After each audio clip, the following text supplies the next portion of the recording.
In this video, we're going to review Chapter 24, Industry Comes of Age. Industrial development of the United States picked up speed with the railroads. There was an outburst of railroad constructions that were crucial to its development.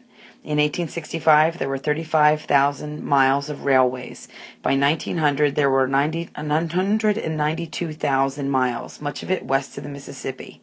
The Transcontinental Railroad building required government subsidies because it was so costly and so risky.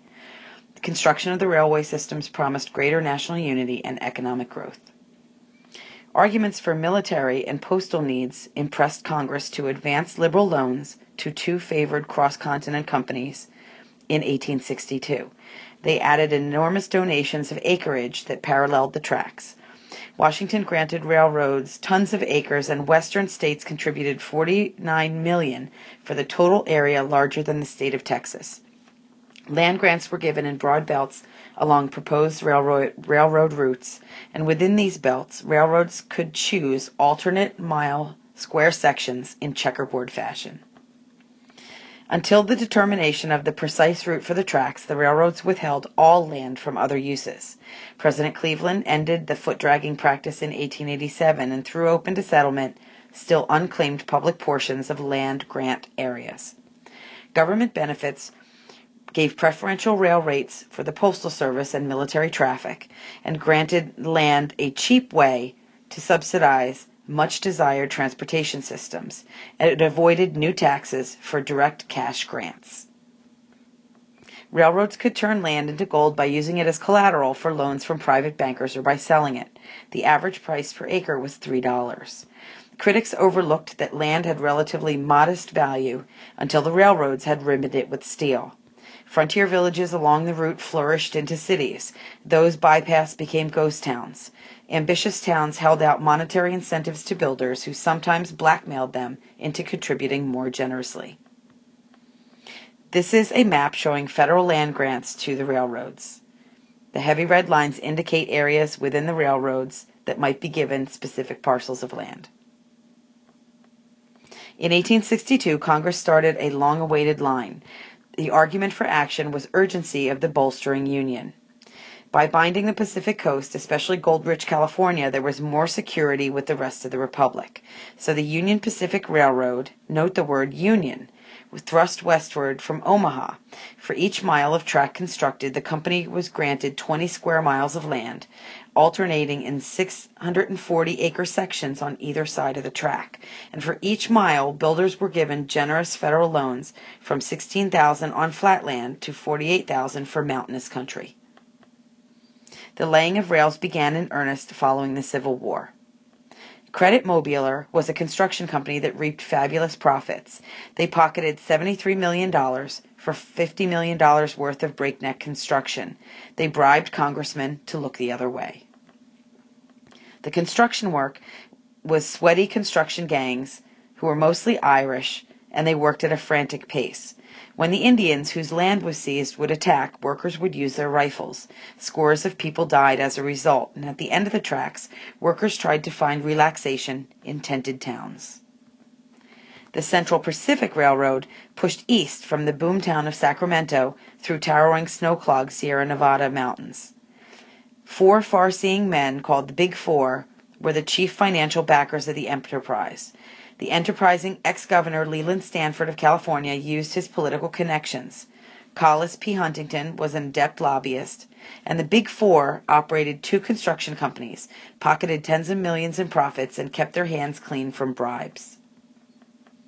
This is a picture of the Central Pacific Railroad going through the Sierra Nevada mountains, circa 1869.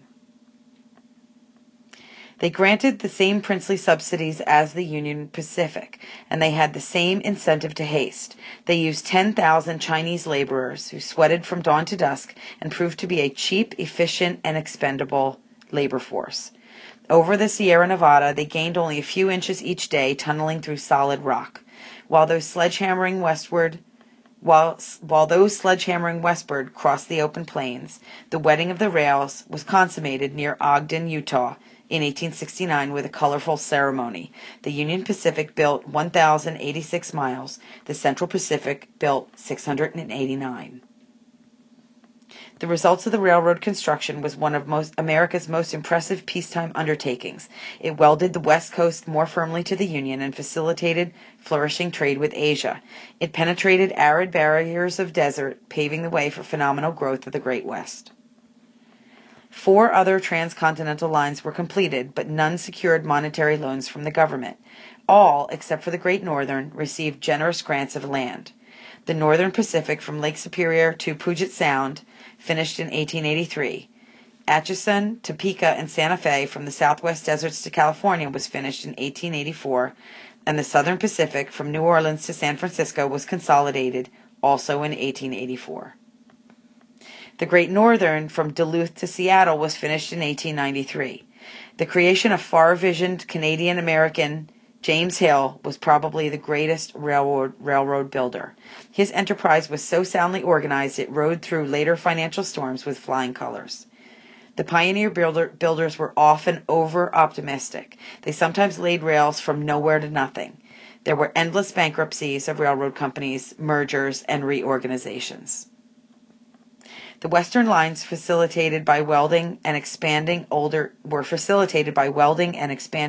Eastern networks. Notably, the New York Central, Commodore Cornelius Vanderbilt, amassed a fortune of $100 million by offering superior service at a lower rate. They also pushed the switch from the iron to the steel rails. The Eastern networks moved to standard gauge track. Westinghouse air brake increased safety of the trains, and the Pullman Palace cars drew people to travel. This is a picture of the Union Pacific and the Central Pacific Link at Promontory Point in Utah, May 10, 1869, when the final spike was laid. The railroads intimately touched countless phases of American life. For the first time, the sprawling nation was united in the physical sense, bound with the ribs of iron and steel. America's biggest industry employed more people than any other industry, and it gobbled up 20% of investment dollars from foreign and domestic investors. It spurred an amazing economic growth in the post-Civil War period. They opened the West with the wealth of resources and made America the largest integrated national market in the world. It generated the largest single source of orders for the adolescent steel industry and stimulated mining and agriculture in the West, where clusters of farm settlements paralleled the railroads. The railroads brought boom to cities as well and led great cityward movements of people into the late 1800s. It stimulated a mighty stream of immigration, but the land also felt the impact of the railroads, especially broad, ecologically fragile midsection of the country. Settlers plowed up tall grass prairies and planted well-drained rectangular cornfields. The range-fed cattle displaced the buffalo, which were hunted to near extinction, and the white pine forest disappeared into lumber to build houses and fences. Time itself bent to the railroad's needs as well. Until the 1880s, each town had its own local time. On November 18, 1883, major rail lines decreed that the continent would be divided into 4 time zones. Most communities adopted what was called standard time. The railroads made millionaires. There was colossal wealth amassed by stock speculators and railroad wreckers. Corruption lurks when fortunes can be made overnight. Jay Gould was the most adept ringmaster of rapacity. For years, he boomed and busted stocks of major railroad companies by means of speculation. It was called stock watering, which meant make cattle thirsty by feeding them salt and bloating them with water before weighing them for sale. Using the same method, stock promoters inflated claims about a rail line's assets and profitability to sell stocks and bonds far in excess of the actual value. Railroads were forced to charge extortionate rates and wage competitive battles to pay off financial obligations. The public interest was trampled by railroad titans who waged brutal wars. Railroaders blandly bought and sold people. They bribed judges and legislatures. They employed arm-twisting lobbyists. They elected their own creatures to high offices. They showered free passes on journalists and politicians in the West. For a time, This created virtual industrial monarchs. This is a picture of William Vanderbilt, who was deemed a robber baron by this 1885 cartoon, which takes aim at his comment, "The public be damned." These industrial monarchs manipulated the huge national monopoly. They exercised more direct control over people than the president, with no limit to 4-year terms. And eventually they moved from cutthroat competition to cooperation, and entered into defensive alliances to protect their profits. Early forms of combinations were the pool, which was an agreement to divide businesses in a given area and share profits. They were granted secret rebates or kickbacks to large shippers, and they slashed rates on competing lines to make up the difference on non-competing lines. The result equals small farmers paid higher rates than large shippers. The American people were quick to respond to political injustice but slow to combat economic injustice. They were dedicated to the free enterprise system and the principle that competition is the soul of trade. They cherished their pride in progress, and they remembered Jefferson's hostility to government interference with business. Above all, the American dream was a hope that in catch as catch can economic system, anyone might become a millionaire. Under pressure from the Grange, which was also called the Patrons of Husbandry, this was an organized agrarian group that went to war against the railroads. Many Midwestern legislatures tried to regulate the railroads, but in the Wabash, St. Louis and Pacific Railroad Company versus Illinois in 1886, the Supreme Court decreed individual states had no power to regulate interstate commerce. That is a federal power. And if the mechanical monster was to be corralled, the federal government would have to do it. Grover Cleveland did not look kindly on effective regulation at that time. The Epochal Interstate Commerce Act was passed in 1887. This prohibited rebates and pools and required railroads to publish their rates openly. It forbade unfair discrimination against shippers and outlawed charging more for short hauls than for long ones over the same line. The most important, it set up the Interstate Commerce Commission, the ICC, which was to administer and enforce the law. Despite the acclaim, the ICC Act did not represent a popular victory over corporate wealth. What the ICC legislation did do was to provide orderly forums where competing business interests could resolve conflicts in peaceful ways, and the ICC Act tended to stabilize, not revolutionize, existing business systems. The Act still ranks as a red-letter law. It was the first large-scale attempt by Washington to regulate business in the interest of society at large, and it heralded the arrival of independent regulatory commissions, which commit government to monitoring private economy to protect the public interest. Miracles of mechanization were happening during this time period as well in the post-war industrial expansion. In 1860, the Republic ranked 4th in the world. By 1894, it ranked 1st. Why the sudden upsurge? Liquid capital, once scarce, was now abundant. The word millionaire had not been coined until the 1840s, and in 1861 there were only a handful of millionaires, but by the Civil War profiteering had created huge fortunes, which combined with investments from foreign capitalists led to more millionaires. So in the post-1865 world era, massive foreign investments were pouring into the United States. Most foreign investments went to private ventures, not public coffers. Investors from Britain, followed by France, Germany, and the Netherlands and Switzerland, all came to America. They owned all or part of an American business, or they lent money to European companies that invested in U.S. industries. Either way, the Europeans were content to let the Americans run their businesses until hard times hit. Then they demanded more say over company operations and government policies. The innovations in transportation fueled growth. They brought the nation's abundant resources of coal, oil, and iron to the factory door. Shipping through the Great Lakes carried rich iron deposits of the Mesabi Range, Minnesota to Chicago, and Cleveland for refining, and this became the cornerstone of a vast steel empire.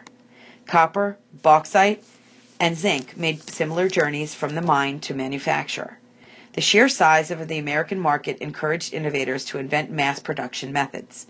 Anyone who could make an appealing new product in large quantities and figure out how to market it thrived during this time period.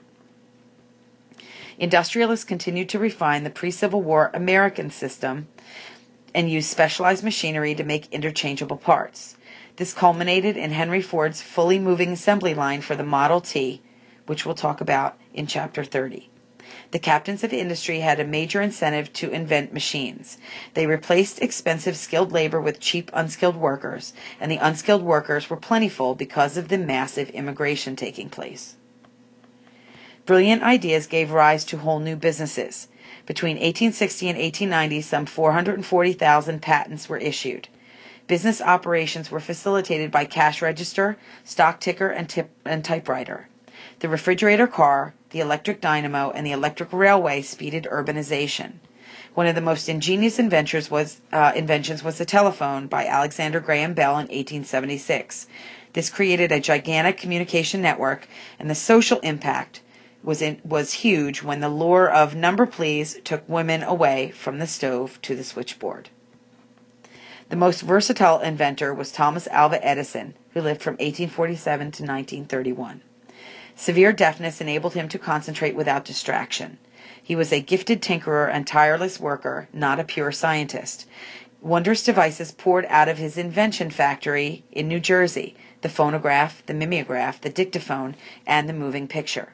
He is best known for his perfection of the 1879 electric light bulb, which turned night into day and transformed human habits. People who slept an average of 9 hours a night now slept just a little more than 7. This is a picture of Thomas Alva Edison in his lab in 1888. Most business leaders devised ways to circumvent competition. Andrew Carnegie was the steel king of his time period. He integrated every phase of steelmaking operations. His miners scratched ore from the Mesabi Range. His ships floated it across the Great Lakes. His railroads delivered it to factories in Pittsburgh, and no other hands had touched it when the metal poured into waiting ingot molds. Carnegie pioneered the creative entrepreneurial tactic of vertical integration, which means to combine into one organization all the phases of manufacturing from mining to marketing. His goal was to improve efficiency by making supplies more reliable, controlling product quality at all stages of production, and eliminating fees for the middleman. John D. Rockefeller mastered the technique of horizontal integration, which means allying with competitors to monopolize a market. They perfected the device for controlling rivals, which was the trust as well.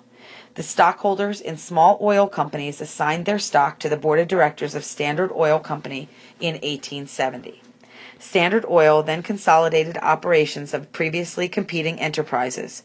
Ruthlessly wielding vast power, Standard Oil cornered eventually the entire world petroleum market.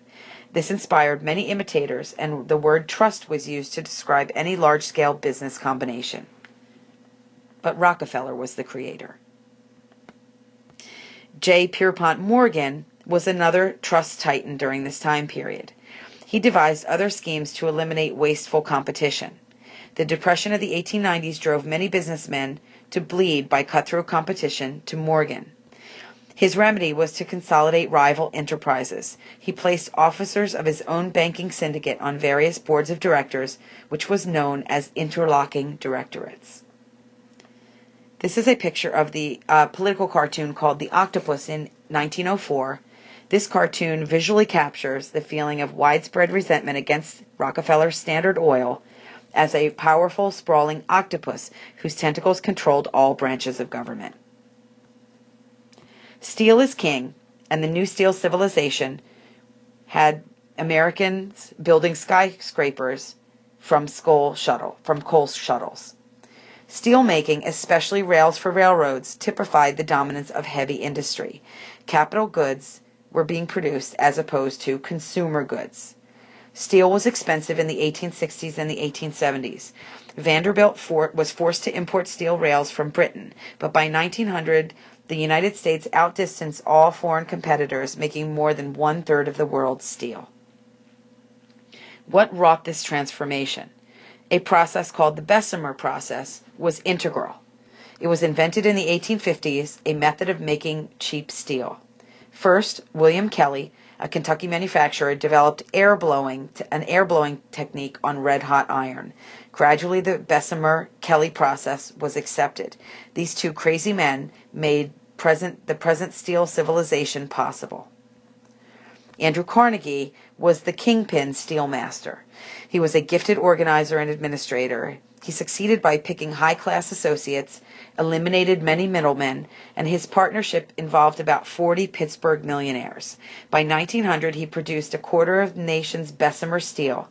The partners, in the pre-income tax days, divided profits of $40 million a year as take-home pay.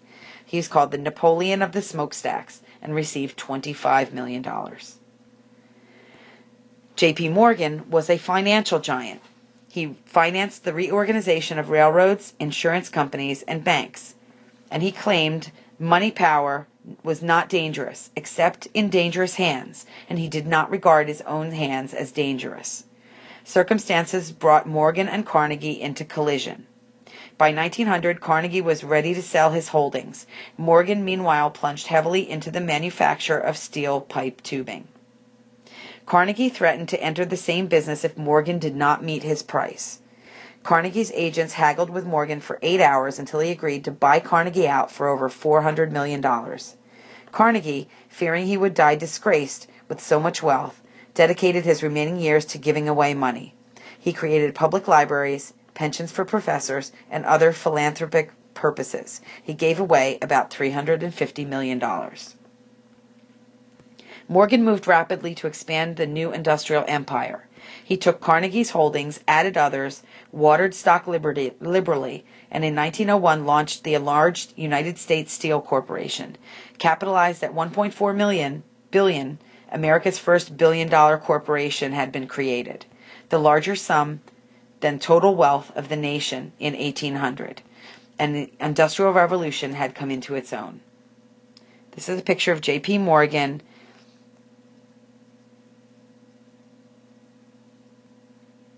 The emergence of the oil industry, one of the most striking developments before and after the Civil War. In 1859, the first well was found in Pennsylvania. Drake's Folly poured out liquid black gold. Kerosene, derived from petroleum, was the first major product of the infant oil industry. But the oil industry soon boomed, and by 1870, kerosene was America's fourth most valuable export. What technology gives, technology takes away. In 1885, 250,000 of Edison's electric light bulbs were in use. By 1900, there were 15 million. New light bulbs rendered the kerosene obsolete, just as kerosene had rendered whale oil obsolete. The oil might have remained a shrinking industry but for the invention of the automobile. By 1900, gasoline-burning internal combustion engines surpassed the rivals, steam and electricity, as superior means of automobile propulsion. The automobile age gave oil businesses a new, long-lasting, and hugely profitable lease on life. Rockefeller came to dominate the oil industry. In the 1870s, he organized the Standard Oil Company of Ohio. This was the nucleus of a great trust formed in 1882. Locating his refineries in Cleveland, he eliminated middlemen and squeezed out competitors. Rockefeller flourished in the age of completely free enterprise. He operated just to the windward of the law. He pursued the policy of rule or ruin, and by 1877 he controlled 95% of all oil refineries in the United States. This is a political cartoon titled Washington as Seen by the Trust, 1900. You can pause and read the description. Rockefeller, who was also called Reckafellow, as Carnegie called him, showed little mercy. Rockefeller's oil monopoly did turn out superior products at a relatively cheap price. He achieved important economies by its large-scale methods of production and distribution, and he efficiently used expensive machinery and consolidation proved more profitable than the ruinous price wars. Other trusts blossomed in sugar, tobacco, and leather. Harvester trusts amalgamated 200 competitors. The meat industry arose on Western herds, and kings, Gustavus Swift and Philip Armour, were two titans in this arena. The untrustworthy trusts and pirates who captained them were disturbingly new, and the arrogant class of this newly rich elbowed aside the traditional patriarchal families. This is a political cartoon showing the robber barons Cyrus Field, Jay Gould, Vanderbilt, Russell Sage, and how they kept afloat on the broken backs of America's working men.